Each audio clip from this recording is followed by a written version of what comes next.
Mr. Secretary, you mentioned that you met with Kirill Dmitriev as well. In order to stop them from dragging their feet and dragging this on, is there anything that you said, perhaps not threats, but is there anything that you said you wanted to see concretely from the Russian side in order to peace?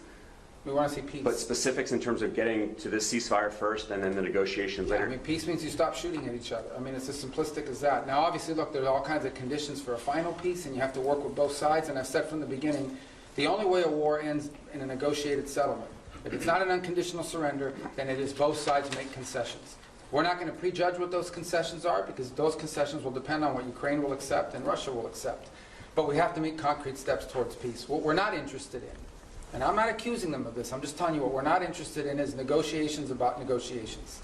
That we're not going to continue this forever. So none of it was threatening. I think it was more an explanation of, this is our timeline, and at some point it'll be clear whether you want peace or you don't want peace. And that time is coming. It's pretty short. At the same time, as we now have seen, members of Congress have begun to file bills to increase sanctions. So there is going to be growing pressure from Capitol Hill to impose sanctions that we're not going to be able to stop if in fact we're not making progress towards peace. All these factors have been explained in the nicest way possible. Hopefully he'll take that message back to Moscow, and it'll make clear that we need to begin to see real progress, or we'll have to conclude that they're not interested in peace. But let's hope they are, because I think it would be better for everyone. Are more talks planned? Well, we need to hear an answer to this. I mean, we're going to have talks as long as talks are about something. It can't be talks about talks.